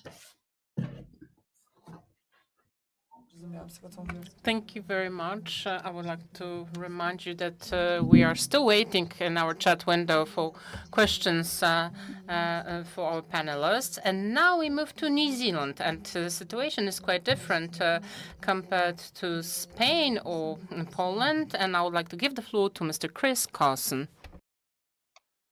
Thank you, and good afternoon, everyone. While you said the situation is different, it is very different in some ways, but I think very similar in some other ways. I'm Chris Carson. I'm currently based in Brussels, but I'm from our Ministry for Primary Industries, essentially our agricultural ministry. But what I wanted to do today was talk very briefly about our situation, particularly around government objectives and the regulatory framework that we operate. As I'm sure you know, agriculture is very important to us. We are an agricultural exporter, but that doesn't mean that we're a big producer. It really reflects the fact that we have a benign environment, albeit a limited environment, and a small population. Water is, of course, key to our agriculture, and livestock is our main production at this point. And our livestock is outside year-round and grass-fed. Horticulture is growing in importance as well, and that's something that I will come back to. In terms of rainfall, we are water rich. We are very lucky, we know that. In fact, we only use about 2% of the water, of the rain that falls on New Zealand. About 98% of it flows out to sea, some of it via hydroelectricity generation. Of the 2% that we use, about 60% is used for agricultural irrigation. So I think that's quite different than the situation in the countries we've heard so far. But having said that, the aggregate figures don't show the complexity of the situation. You can't really see the slide, but within a distance of 100 kilometers, our rainfall can vary from over 6.5 meters per year to under 400 millimeters per year. So in some areas of New Zealand, we've got too much water. In other areas of New Zealand, we simply don't have enough. And that again is something that has been said by others. The situation is getting worse in New Zealand with climate change as it is elsewhere. I won't go into this in detail, but 50% of our total greenhouse gases are agricultural, and therefore agriculture is very important in terms of our overall mitigation process. What we are doing through what we call the Waka Eka Noa partnership is we are putting a price on ruminant methane and on nitrous oxide from the agricultural sector in order to provide an incentive to farmers to reduce those gases.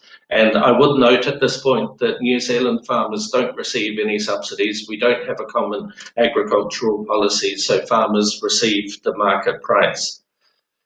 Our overall agricultural strategy is called Fit for a Better World, as you can see in the slide, and it's been designed over the last couple of years in recognition that the sector has to do more with respect to greenhouse gases, biodiversity, and the environment generally. And it is also takes into account the recovery from COVID-19. One of the aspects of it is productivity, improving productivity, and small-scale water storage is an important part of that. It's known as a transformational opportunity to secure the supply of rural water. Moving on from the overall strategy, I'll just go through the high-level regulatory framework that we are operating under.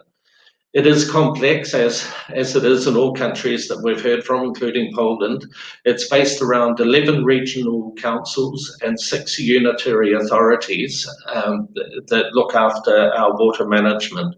But at the top of the pile is what we call in New Zealand Māori, Te Mana o Te Wai, which is, it's a concept. The concept explains that water is of fundamental importance in itself, and that protecting the health of water protects the health of the environment and people.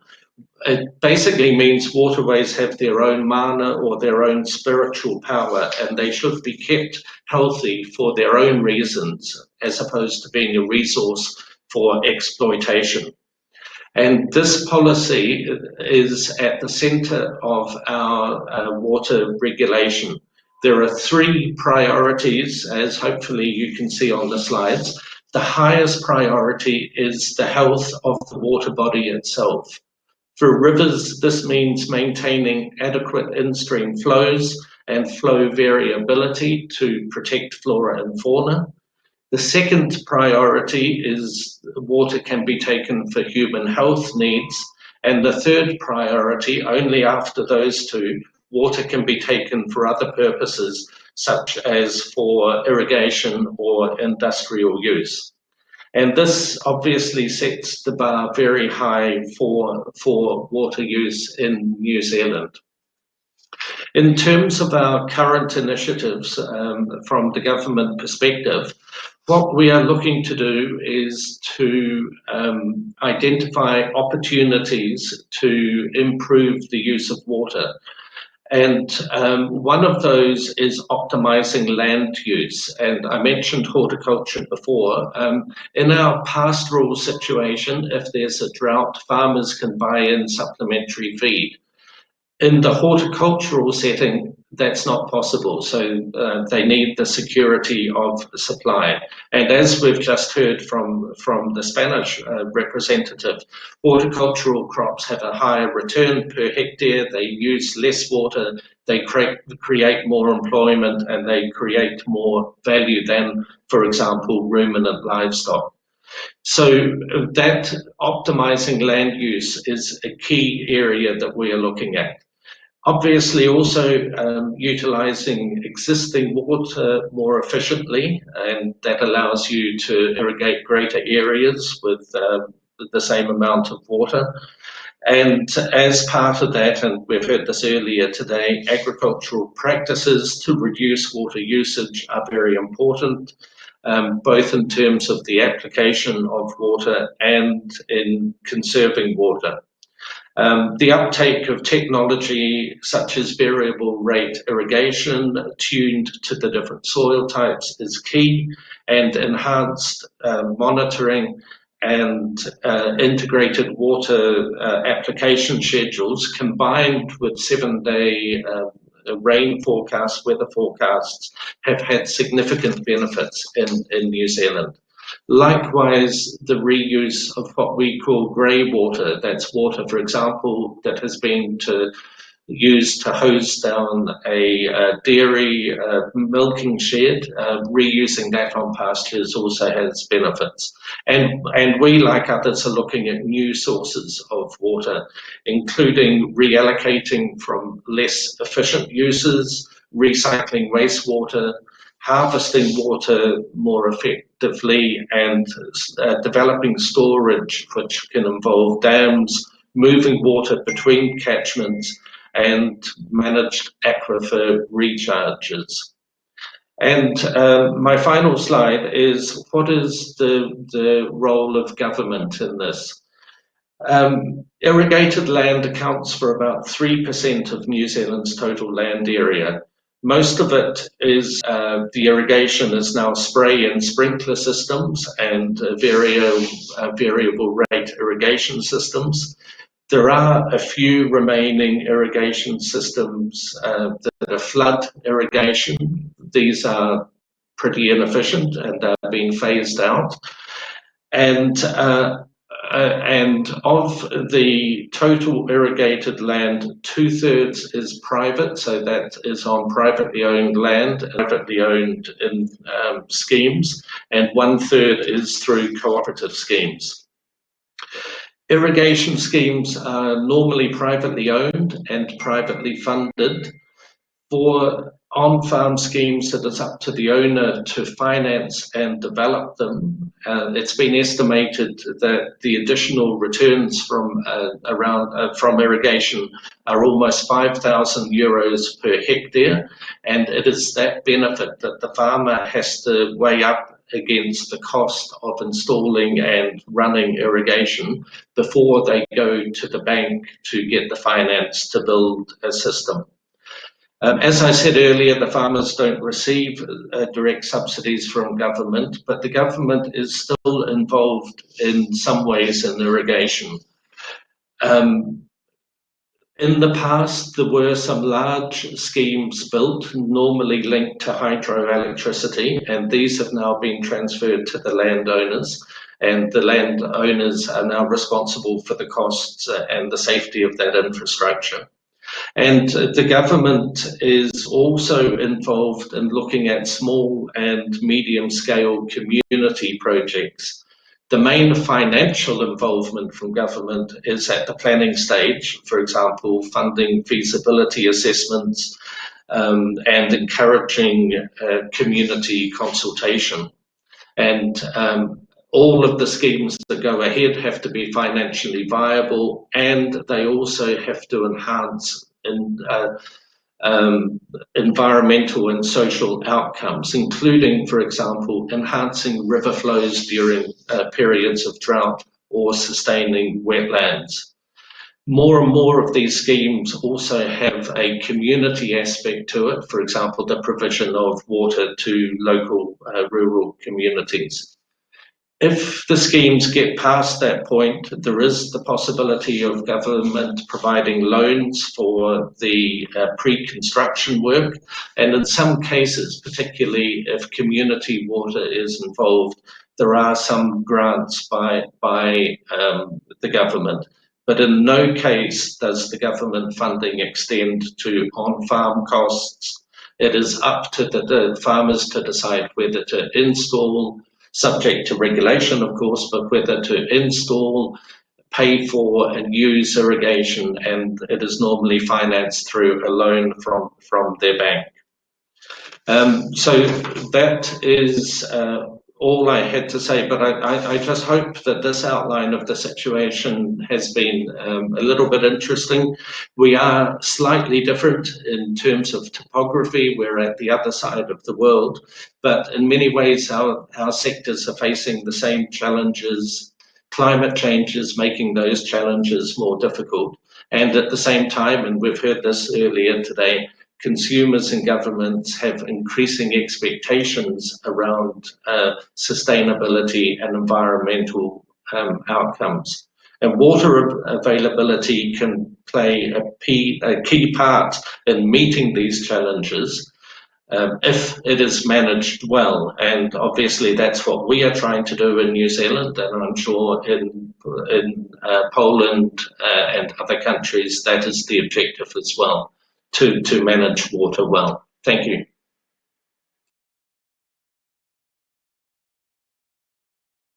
Indeed, managing water well is a priority for us. We've heard you well and clear. Thank you for your presentation. And now over to Adolf Kern, advisor for the Delta program. How do you manage to prevent water scarcity? Well, thank you. My name is Dolf Kern. I'm working at the National Delta Program, and I'm very I appreciate the opportunity to tell you a bit about the climate adaptation in the Netherlands. I realize that I'm starting already in extra time, so great appreciation for the people who still manage to stay in this call. Netherlands, of course, is a delta, and we have a lot of history with water. These paintings are from the 17th century, and you already see the struggle against water, but also how water was always used for economical purposes, for mobility, but also for agriculture. So water management has a large tradition in the Netherlands, which isn't surprising since considerable parts of the Netherlands are below the seawater level.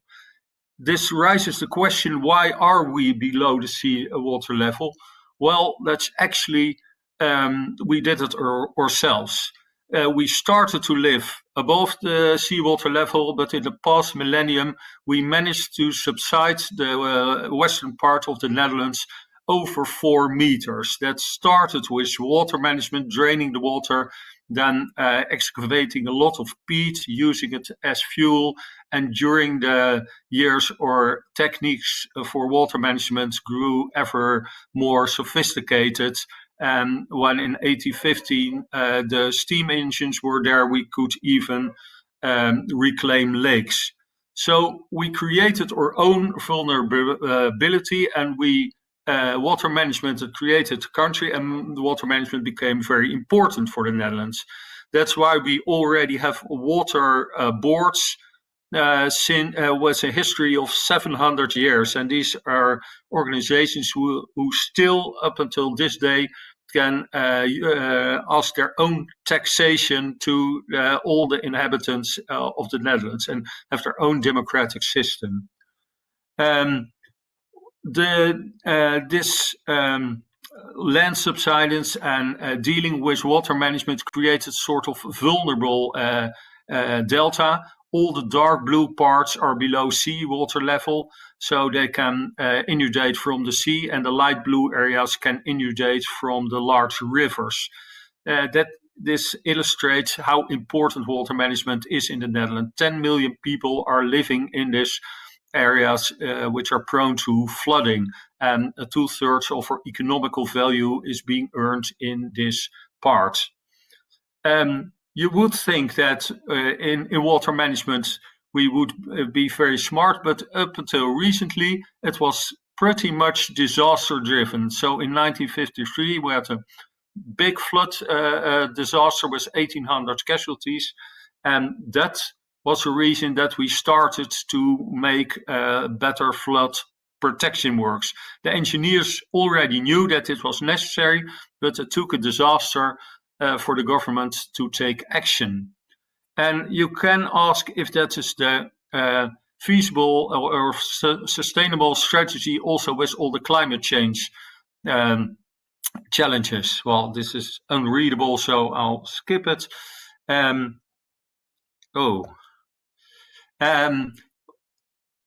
Very important in the climate change is temperature. Temperature, we already notice in the Netherlands, we have already increased our annual average temperature with more than a degree. And this in the rain density. Higher temperatures means more moist in the atmosphere, more energy in the atmosphere. And you see the two pictures. The one on the left side is a rain event which took place in 2010, and we have calculated with 2 degrees of temperature increase, both the intensity and the area where the rain will fall increases. Another challenge is where we are talking about today is drought. On the small map of the Netherlands, you see the dots where we have measured the potential evaporation, which has increased 25% in the last decades. In the western part of the Netherlands, this is compensated by the increase of the rain, which I've discussed, but in the eastern parts, we really have an increasing rain deficit.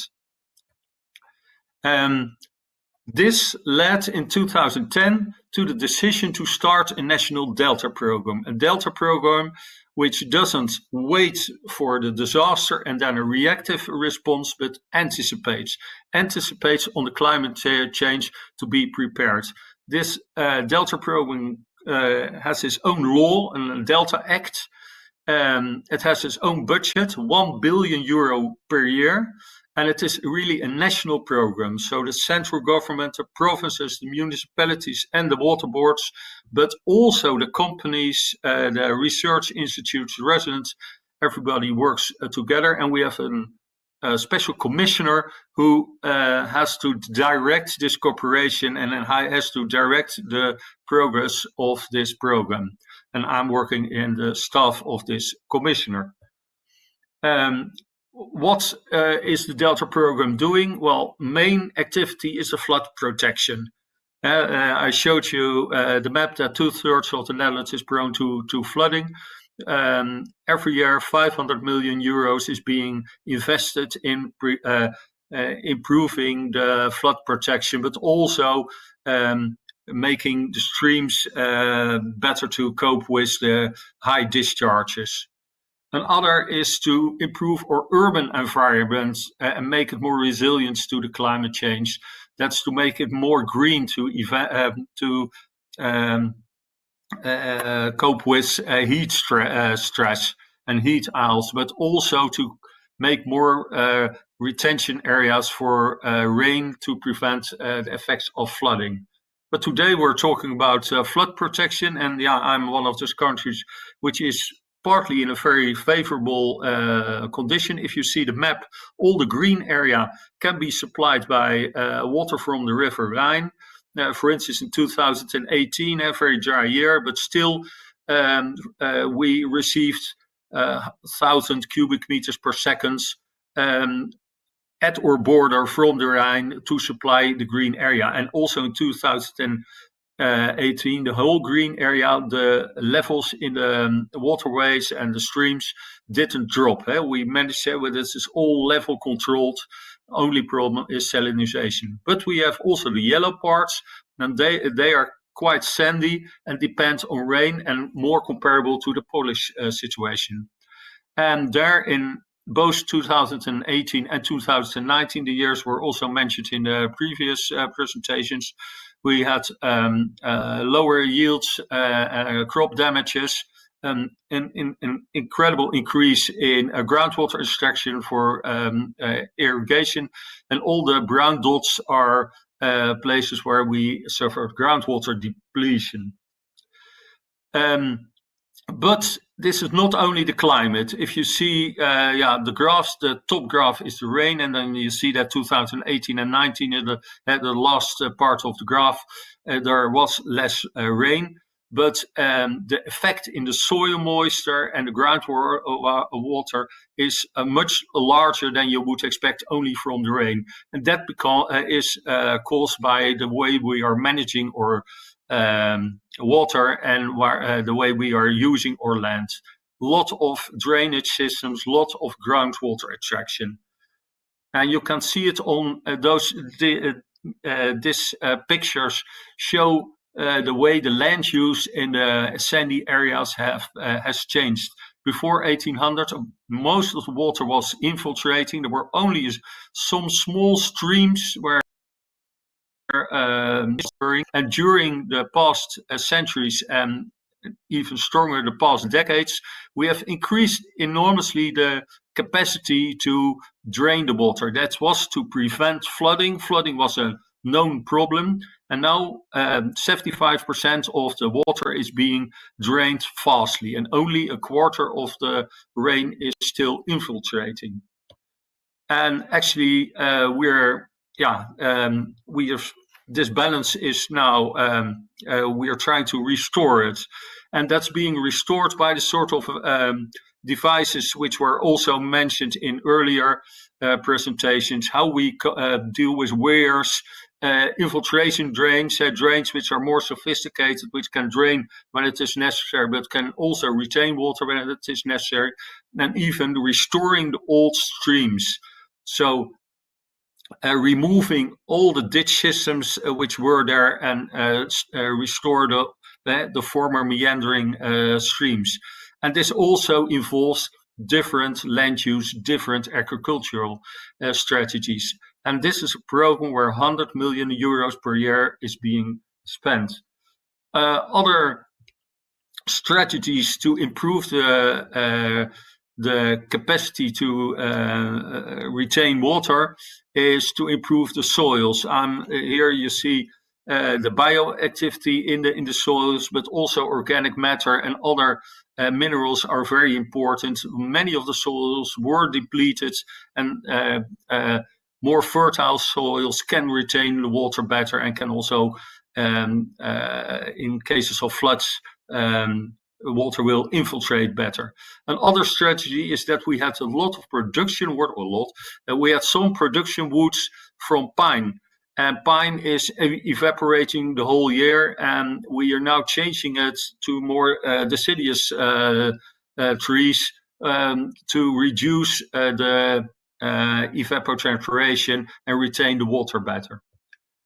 All those strategies are being directed from a central level and to the regional water boards, but implemented in the area using the knowledge and the culture and the tradition and the awareness in the regions. And we try to make a sort of integrated project or processes, where also other challenges, which were also mentioned in earlier presentations, for water quality, for biodiversity, for recreation, for different business models are being combined.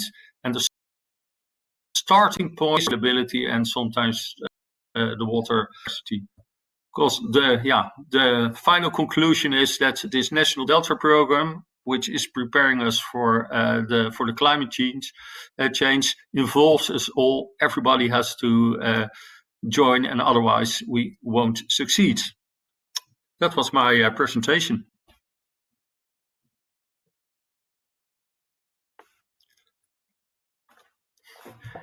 Thank you very much for your presentation. Summarizing very shortly, the situation is quite different in every country insofar as water resources, but one thing is in common, direction, innovations. And I'm going to ask Mr. Director, what do you think? Do we need an innovation insofar as managing water management? As we've learned from all presentations and also from our paper, if we understand innovations as change for the better, also within water management and using water devices for the needs of agriculture and water management, this is of course necessary. This may come down to simple things, so the changing the purpose of the water devices we used to have so far, also the process of management of agro-technical matters, using new devices for irrigation also, but it's worth to do precision irrigations which use less water compared to rainfall irrigation. But what's worth to remember that we can understand that innovation is all mechanisms for decision support. So using big amounts of data. This appeared in the presentation of Spain.